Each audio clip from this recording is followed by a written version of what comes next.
आज पढ़ेंगे हम यहाँ पर group 3 cation qualitative analysis advance level का कॉन्सेप्ट और कुछ इससे रिलेटेड प्रॉब्लम्स पढ़ने वाले हैं। तो सबसे पहले देखो कि ग्रुप 3 में हमारे पास में कौन कौन से केटायंस हैं। यहाँ पर सबसे पहले Fe3 plus, Al3 plus, aluminium ion या क्रोमियम आयन। ठीक है, हम यहाँ पर ये पढ़ने वाले हैं कि अगर हम यहाँ ग्रुप 3 का रीएजेंट देखें तो कौन सा यूज़ करते हैं, NH4Cl और एमोनियम हाइड्रोक्साइड। ये तो पता है हमें कि हम ग्रुप 3 के लिए ये रिएजेंट को यूज़ करते हैं, लेकिन हम इन रिएजेंट्स को यूज़ क्यों करते हैं, इनको ऐड क्यों करते हैं, अमोनियम हाइड्रोक्साइड से पहले अमोनियम क्लोराइड को एडिशन क्यों करते हैं। ठीक है, तो ये कुछ क्वेश्चंस जो हैं हम आज पढ़ने वाले हैं, जो इससे रिलेटेड यहाँ पर कंसेप्चुअल क्वेश्चंस जेईई एडवांस के लिए इंपॉर्टेंट है। तो सबसे पहले देखो यहाँ पर कि हम यहाँ पर जो अमोनियम हाइड्रोक्साइड से पहले अमोनियम क्लोराइड का एडिशन करते हैं वो क्यों करते हैं। तो यहाँ पर क्या होता है हमारे पास में बच्चों की अमोनियम हाइड्रोक्साइड क्या है, सबको पता है कि वो क्या है, एक वीक बेस है। तो वीक बेस जब डिसोशिएट होता है तो किस फॉर्म में डिसोशिएट होता है, अमोनियम आयन और हाइड्रोक्साइड आयन में। ठीक है, लेकिन अमोनियम क्लोराइड जो है वो हमारे पास में कंप्लीटली डिसोशिएट होगा अमोनियम आयन में और क्लोराइड आयन में। तो यहाँ पर हमारे पास में जो अमोनियम आयन है वो क्या हो रहा है, यहाँ पर कॉमन आयन इफेक्ट शो कर रहा है। ठीक है, तो हम सबसे पहले तो यहाँ पर ये समझ रहे हैं कि यहाँ पर क्या हुआ हमारे पास में, कॉमन आयन इफेक्ट। अमोनियम ने यहाँ पर क्या किया है, कॉमन आयन इफेक्ट, इसलिए तो एक हमने यहाँ पर इसको ऐड किया है। ठीक है, अभी ये तो ठीक है यहाँ पर, लेकिन इसके पीछे की थ्योरी क्या है यहाँ पर कि कॉमन आयन इफेक्ट से क्या हो जाएगा। ठीक है, तो देखो कि क्या होता है हमारे पास में, जब एक्सेस में अमोनियम आयन यहाँ पर बनता है, एक्सेस में अमोनियम आयन बनता है तो ली चैटलियर प्रिंसिपल से हमारे पास में बैकवर्ड रिएक्शन होगी, जिससे कि अमोनियम हाइड्रोक्साइड दोबारा बनना स्टार्ट हो जाएगा, वीक बेस का डिसोसिएशन कम हो जाएगा, यानी हाइड्रोक्साइड आयन की कंसंट्रेशन क्या हो जाएगी, कम हो जाएगी। ठीक है, अभी हाइड्रोक्साइड आयन की कंसंट्रेशन कम हो जाती है हमारे पास में सॉल्यूशन के अंदर, तो पीएच हमारे पास में लगभग 8 to 9 पर जब जाके ड्रॉप करता है। ठीक है, इस पीएच पर ये इतना पीएच होता है कि हमारे पास में ग्रुप 3 के जो आयंस हैं वो यहाँ पर अपना प्रेसिपिटेट आउट कर सकें। ठीक है, इस तरह का हमने यहाँ पर पीएच मेंटेन करा है कि ग्रुप 3 के जो आयंस हैं वो हमारे यहाँ पर प्रेसिपिटेट आउट हो सकें। लेकिन क्या होता है कि अगर हमने यहाँ पर ज़्यादा हाइड्रोक्साइड आयन आया हमारे पास, वो कैसे, अगर हमने कॉमन आयन इफेक्ट से यहाँ अमोनियम क्लोराइड डाल के इसकी कंसंट्रेशन को कम ना किया होता है अमोनियम आयन की, तो हाइड्रोक्साइड आयन हमारे पास में ज़्यादा आ जाता। ठीक है, तो हम अगर केवल अमोनियम हाइड्रोक्साइड ही यहाँ पर ऐड किए होते तो क्या होता कि जो हाई OH नेगेटिव आयन है, हाई हाइड्रोक्साइड आयन जो हमारे पास में यहाँ पर प्रेजेंट है, वो ग्रुप 4 और ग्रुप 5 के आयंस को ग्रुप 3 के साथ या उससे पहले ही, मतलब ग्रुप 3 का तो प्रेसिपिटेट आउट हुआ ही नहीं, लेकिन ग्रुप 4 और ग्रुप 5 जो है वो प्रेसिपिटेट आउट हो गए, जबकि हमारे पास में यहाँ पर ग्रुप 3 के आयंस प्रेजेंट थे सॉल्यूशन में, लेकिन प्रेसिपिटेट आउट कौन हो गया यहाँ पर, ग्रुप 4 और ग्रुप 5। क्वेश्चन समझ में आया यहाँ पर। तो क्वेश्चन हमारे पास में यहाँ पर आपको सिर्फ इतना याद नहीं करना है कि हम यहाँ पर ग्रुप 3 के लिए जो रिएजेंट यूज करते हैं वो अमोनियम क्लोराइड और अमोनियम हाइड्रोक्साइड है और वो कॉमन आयन इफेक्ट शो करता है, लेकिन क्यों शो करता है और कैसे शो करता है, और अगर हम ये यहाँ पर यूज नहीं करेंगे तो क्या होगा। तो हमने ये वाला कॉन्सेप्ट यहाँ पर पढ़ा। ठीक है, तो अमोनियम हाइड्रोक्साइड से पहले अमोनियम क्लोराइड को यहाँ पर क्यों यूज किया जाता है, क्योंकि कॉमन आयन इफेक्ट से अमोनियम आयन की कंसंट्रेशन को कम करके यहाँ पर हम जो बेस है OH नेगेटिव आयन उसका कंसंट्रेशन इतना लेके आए कि पीएच अराउंड 8 to 9 हो जाए, जो कि यहाँ पर परफेक्ट है ग्रुप 3 के प्रेसिपिटेशन के लिए। ठीक है, अगर हम यहाँ पर अमोनियम क्लोराइड को यूज नहीं करते तो अमोनियम हाइड्रोक्साइड हमारा सॉल्यूशन में हाइड्रोक्साइड आयन ज्यादा होने के कारण ग्रुप 4 और ग्रुप 5 ग्रुप 3 के आयंस के साथ ही यहाँ पर प्रेसिपिटेट आउट हो जाते हैं, यानी हमारे पास ग्रुप 3 के तो कोई पीपीटी नहीं मिले, लेकिन ये आयंस यहाँ पर प्रेजेंट है और ग्रुप 4 और ग्रुप 5 प्रेसिपिटेट आउट हो गए। ठीक है, तो इसको बचाने के लिए हम यहाँ पर अमोनियम क्लोराइड का एडिशन करते हैं। ठीक है, ये समझ में आ गया। तो पहला तो क्वेश्चन हुआ हमारे पास में ये। दूसरा क्वेश्चन जो बच्चों हम यहाँ पर लेके चलेंगे वो देखो क्या है कि जो हमारे पास में यहाँ से पूछा जाता है वो है HNO3 का एडिशन क्यों किया जाता है। HNO3 का यहाँ पर जो एडिशन है उसके साथ में यहाँ पर ओरिजिनल सॉल्यूशन को बॉयल किया जाता है, क्यों। ठीक है, तो ये पढ़ेंगे अभी। तो अब ये देखो कि HNO3 जो है, हम यहाँ पर कॉन्क HNO3 लेते हैं, कंसनट्रेटेड HNO3 लेते हैं, रिएजेंट ग्रुप रिएजेंट ऐड करने से पहले, यानी कि जो हमने यहाँ पर ये ग्रुप रिएजेंट अपना लिया है NH4Cl और NH4OH, इसको ऐड करने से पहले यहाँ पर हम ये कॉन्क HNO3 का एडिशन करते हैं। ठीक है, क्यों ऐड करते हैं कॉन्क HNO3 यहाँ पर पहले क्यों ऐड करते हैं? तो ओरिजिनल सॉल्यूशन को बॉईल करने के पीछे यहाँ पर क्या रीज़न है हमारे पास में बच्चों की, कई बार हमारे पास में क्या होता है कि अगर ओरिजिनल सॉल्यूशन में हमारे पास में आयरन प्रेजेंट है, तो आयरन जो है वो हमारे पास में यहाँ पर Fe2+ के फॉर्म में प्रेजेंट हो सकता है, Fe2+। Fe3+ के फॉर्म में है फिर कोई दिक्कत नहीं है यहाँ पर, ठीक है, उसको भी एक्सप्लेन करते हैं अभी। लेकिन Fe2+ के फॉर्म में है तो प्रॉब्लम आती है यहाँ पर। कैसे आती है कि जो हमारे पास में Fe हाइड्रोक्साइड यहाँ पर बनेगा NH4OH डालने पर, NH4Cl जो ग्रुप रिएजेंट डालने पर हमारे पास में ये FeOH2 बनेगा। इसकी जो यहाँ पर Ksp की वैल्यू है बच्चों, ठीक है, सॉल्युबिलिटी प्रोडक्ट कांस्टेंट है ये, तो जो सॉल्युबिलिटी प्रोडक्ट की वैल्यू है वो हमारे पास में यहाँ पर 8 × 10⁻⁻16, ठीक है। जबकि अगर हम यहाँ पर देखिए आयरन का 3 हाइड्रोक्साइड हमने यहाँ पर लिया तो उसकी Ksp की वैल्यू जो है हमारे पास में वो है 4 × 10⁻⁻38। अभी हम थोड़ा सा इक्विलिब्रियम पर मूव करेंगे बच्चों यहाँ पर, ठीक है ना। आप जेईई एडवांस में करो तो बहुत सारे टॉपिक्स आपके आपस में रिलेट होते हैं। तो यहाँ पर हमारे पास में क्या हुआ कि हमारे पास में यहाँ पर सॉल्युबिलिटी प्रोडक्ट की वैल्यू जो है वो आयरन 2 हाइड्रोक्साइड के लिए बहुत ज़्यादा है। ये वैल्यू जो हमारे पास में है बच्चों, ये वैल्यू हमारे पास में हाई है, बहुत हाई है। हमें ये पता है कि प्रेसिपिटेशन करने के लिए अगर हमें यहाँ से आयरन को प्रेसिपिटेट के फॉर्म में निकालना है तो आयनिक प्रोडक्ट की वैल्यू क्या होनी चाहिए, सॉल्युबिलिटी प्रोडक्ट से ज़्यादा होनी चाहिए। लेकिन यहाँ पर Ksp की वैल्यू ऑलरेडी आयरन के 2 हाइड्रोक्साइड के लिए, आयरन 2 हाइड्रोक्साइड के लिए बहुत हाई है, ठीक है।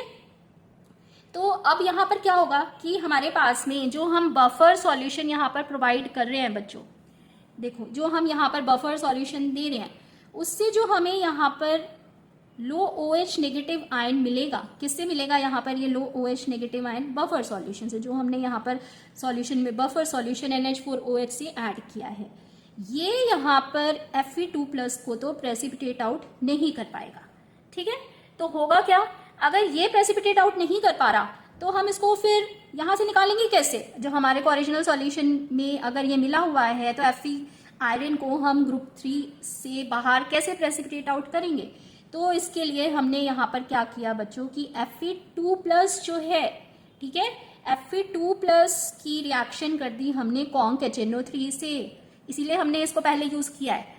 तो Fe2+ जो है वो यहाँ पर नाइट्रेट आयन के साथ एसिडिक मीडियम में यहाँ पर किसमें कन्वर्ट हो जाएगा, एक बहुत ही पावरफुल हमारे पास ऑक्सीडाइजिंग एजेंट होता है HNO3, ठीक है। तो Fe2+ को वो किस में कन्वर्ट करेगा, Fe3+ के अंदर, और Fe3+ यहाँ पर साथ में हमारे पास में NO और वाटर, इसको बैलेंस कर देंगे हम। यहाँ पर रिडॉक्स रिएक्शन से हमारे पास में बैलेंसिंग होगी। रिडॉक्स बैलेंसिंग के वीडियोस ऑलरेडी अपलोडेड हैं बच्चों, आप देख सकते हो वहाँ पर।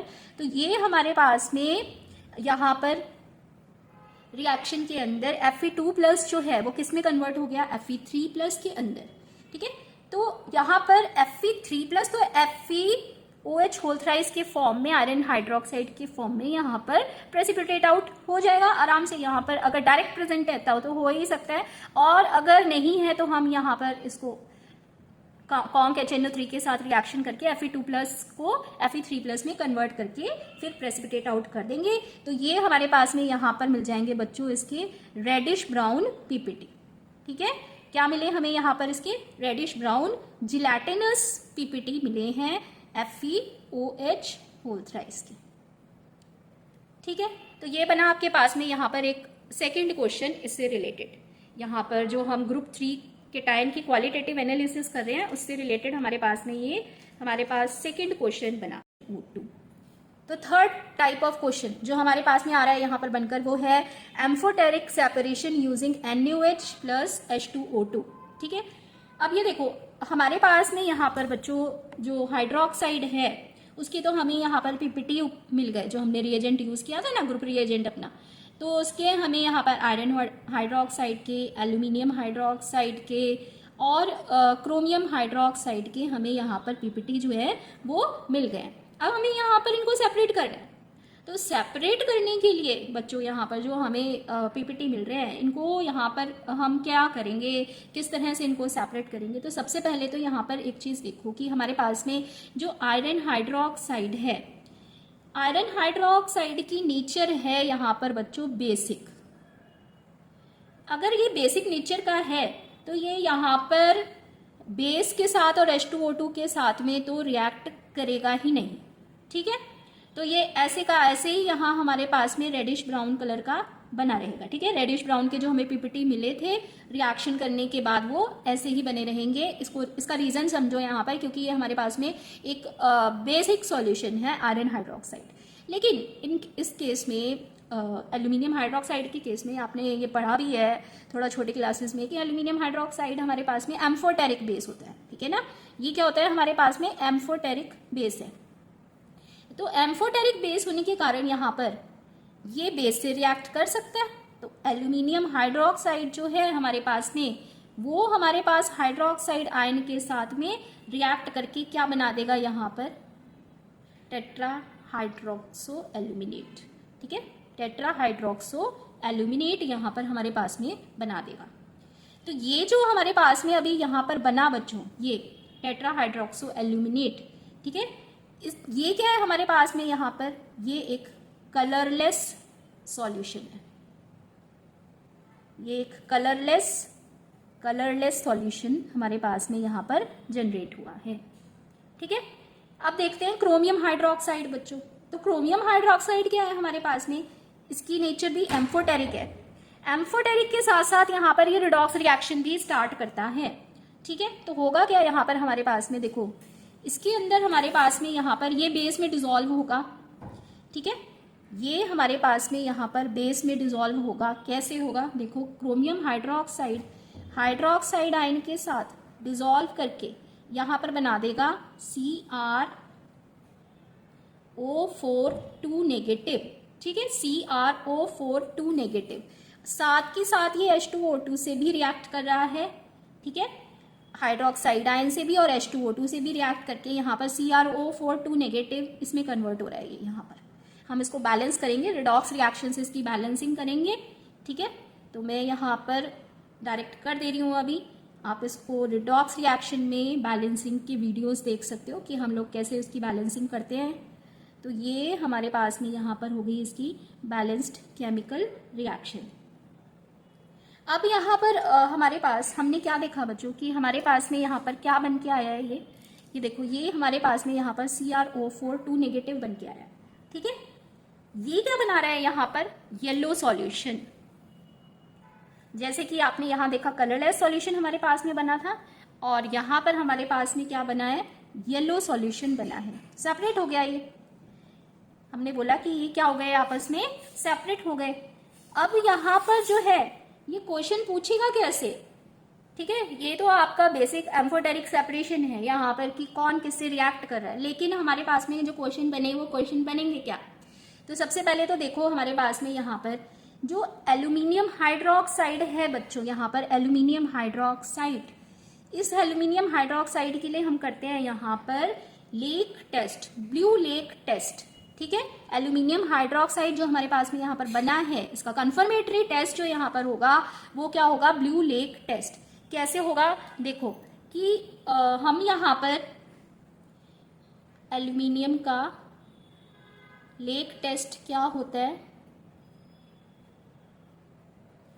कि हम यहाँ पर जो लेंगे एल्यूमिनियम हाइड्रोक्साइड, और इससे रिलेटेड जो क्वेश्चन यहाँ पर आएगा वो समझो। एल्यूमिनियम हाइड्रोक्साइड को हम यहाँ पर रीप्रेसिपिटेट आउट कराएंगे, क्योंकि किसमें कन्वर्ट हो चुका है, यहाँ पर हमको यहाँ पर ये पता चला कि एल्यूमिनियम हाइड्रोक्साइड एम्फोटेरिक नेचर यहाँ पर शो करके कलरलेस सॉल्यूशन में कन्वर्ट हो जा रहा है। लेकिन हमें एल्यूमिनियम हाइड्रोक्साइड को के अगर प्रेसिपिटेट्स जो है उसको दोबारा हमें बनाना है यहाँ पर, तो रीप्रेसिपिटेट आउट कैसे करेंगे, अमोनियम हाइड्रोक्साइड के साथ रिएक्शन करने पर बच्चों, अमोनियम हाइड्रोक्साइड के साथ रिएक्शन करने पर किसकी प्रेजेंस में, ब्लू लिटमस सॉल्यूशन की प्रेजेंस में, ब्लू लिटमस सॉल्यूशन की प्रेजेंस में यहाँ पर ये बनाता है ब्लू कलर की लेक, ब्लू लेक। ये क्या होता है? अब क्वेश्चन बन के आ रहा है यहाँ पर हमारे पास में कि ये एक केमिकल रिएक्शन नहीं है, ठीक है। क्वेश्चन बन के आया हमारे पास में, जो क्वेश्चन पूछा जाता है आपसे जेईई एडवांस में कि यहाँ पर जो ये रिएक्शन हुई है क्या वो केमिकल रिएक्शन है? नहीं, यहाँ पर हमारे पास में ये केमिकल रिएक्शन नहीं है, बल्कि क्या है, हमारे पास में एक फिजिकल प्रोसेस हुआ है जिसको बोलते हैं एड्सॉर्प्शन।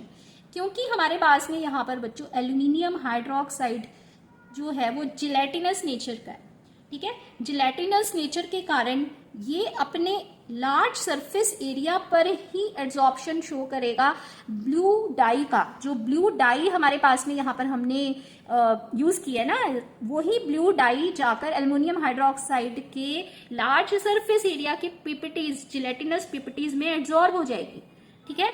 यहाँ पर एड्सॉर्प्शन से हमारे पास में ये ब्लू कलर की लेक जो है वो हमें यहाँ पर नजर आ रही है, ब्लू लेक जिसको हम यहाँ पर टेस्ट बोलते हैं। और जो बाकी का सॉल्यूशन है, क्योंकि पीपीटी जो थे उन्होंने एड्सॉर्ब करा है यहाँ पर, ठीक है, सारा का सारा जो डाई था ब्लू कलर का वो एल्युमिनियम हाइड्रोक्साइड के जिलेटिनस पीपीटी ने एड्सॉर्ब किया है। तो बाकी का जो सॉल्यूशन है हमारे पास में वो तो क्या है, कलरलेस ही है, ठीक है। जो रिमेनिंग सॉल्यूशन है वो क्या है, हमारे पास में कलरलेस है। क्वेश्चन समझ में आया यहाँ पर क्या बना हमारे पास में, ठीक है। तो रिमेनिंग सॉल्यूशन जो है हमारे पास में कलरलेस होगा, लेकिन जो एल्यूमिनियम हाइड्रोक्साइड यहाँ पर प्रेजेंट है उसके जिलेटिनस पीपीटी को हम कंफर्म कर सकते हैं ब्लू लेक टेस्ट से, ठीक है। तो ये बना आपके पास में एक क्वेश्चन। अब हम आते हैं यहाँ पर जो हमने क्रोमियम लिया था बच्चों, क्रोमियम CrO4 नेगेटिव, ठीक है, इससे रिलेटेड हम यहाँ पर एक क्वेश्चन पढ़ेंगे। तो देखो यहाँ पर कि क्या होता है हमारे पास में CrO4 नेगेटिव जो है हमारे पास में यहाँ पर।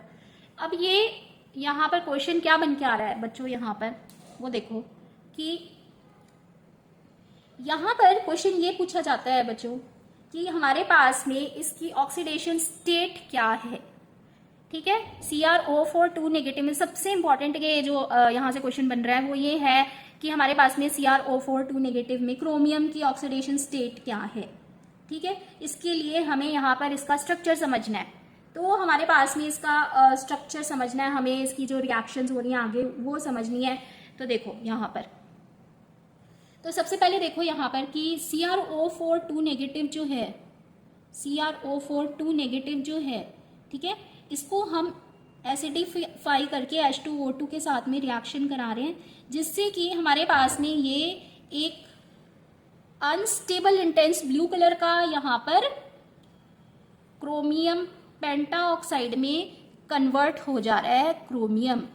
ये समझो यहाँ पर CrO4 नेगेटिव, क्योंकि हमने ये बोला ना हमने रिएक्शन कराई ना, यहाँ पर देखो H2O2 के साथ में रिएक्शन कराई है, ठीक है। तो H2O2 के साथ में जब हम यहाँ पर रिएक्शन करा रहे हैं, H2O2 जब हमारे पास में यहाँ पर प्रेजेंट है तो फर्दर रिएक्शन करेगा ये, और हमारे पास में ये CrO5 में कन्वर्ट हो जाएगा, ठीक है। इसको हम एसिडिफाई करा के और H2O2 से रिएक्शन करा के किसी भी ऑर्गेनिक सॉल्वेंट की प्रेजेंस में CrO5 के अंदर इसको कन्वर्ट करेंगे, जो कि यहाँ पर इंटेंस ब्लू कलर का हमें नजर आ रहा है, इंटेंस ब्लू कलर, ठीक है। इंटेंस ब्लू लेयर हमें यहाँ पर CrO5 की नजर आ रही है। अब क्वेश्चन ये है कि जो CrO5 है ना बच्चों, इसका स्ट्रक्चर कैसा है हमारे पास में, देखो इसका स्ट्रक्चर है हमारे पास में बहुत इंपॉर्टेंट, क्योंकि हमें यहाँ पर इसकी क्रोमियम की ऑक्सीडेशन स्टेट इसके अंदर पूछी जाती है, ठीक है। तो ये इसके स्ट्रक्चर के अंदर हमारे पास में यहाँ पर होती है बच्चों पर ऑक्साइड लिंकेज। पर ऑक्साइड लिंकेज 2 हैं, जिसकी वजह से हम यहाँ पर CrO2 होल ट्वाइस इसको लिखते हैं। O2 तो हमारे पास में यहाँ पर 2 टाइम्स हो गया, और ये CrO जो कि क्रोमियम यहाँ पर डबली बॉन्डेड ऑक्सीजन से बॉन्ड बना रहा है। तो ऑक्सीजन यहाँ पर -2 ऑक्सीडेशन स्टेट में है, ये दोनों ऑक्सीजन यहाँ पर ऑक्साइड लिंकेज में है, तो ये -1 हो गए। इस स्ट्रक्चर को जो बोलते हैं हम बोलते हैं यहाँ पर बटरफ्लाई शेप, यहाँ पर इसने ली है, ठीक है, बटरफ्लाई शेप है। क्योंकि अगर बच्चे ने यहाँ पर नहीं पढ़ा हुआ इसकी CrO5 जो है वो कैसे एग्जिस्ट करता है, तो उसको पता ही नहीं होगा कि यहाँ पर क्रोमियम की ऑक्सीडेशन स्टेट हम कैसे निकालेंगे, ठीक है ना। तो हमें पता कैसे चलेगा, नहीं पता चलेगा ना। तो ये बना यहाँ पर क्वेश्चन, तो इसके लिए आपको यहाँ पर बटरफ्लाई शेप के अंदर CrO5 एग्जिस्ट करता है, इसके अंदर पर ऑक्साइड की ये हमारे पास दो लिंकेजेस इस तरह से आ रही हैं, और ये पर ऑक्साइड की ये 2 लिंकेज यहाँ पर आई, और हम यहाँ पर क्रोमियम की ऑक्सीडेशन स्टेट जब निकालेंगे बच्चों तो क्या हो जाएगी, यहाँ पर देखो X प्लस CrO5 की निकाल रहे हैं, तो X प्लस हमारे पास में एक तो -2 स्टेट में एग्जिस्ट कर रहा है ऑक्सीजन, और जो हमारे पास में 4 हैं वो -1 पर ऑक्साइड वाले ऑक्सीजन हो गए, ठीक है। तो ये हमारे पास में यहाँ पर हो गया X की वैल्यू +6 क्रोमियम +6 ऑक्सीडेशन स्टेट के अंदर यहाँ पर इस बटरफ्लाई स्ट्रक्चर के अंदर एग्जिस्ट कर रहा है, क्योंकि इसके अंदर हुई यहाँ पर 2 पर ऑक्साइड लिंकेजेस।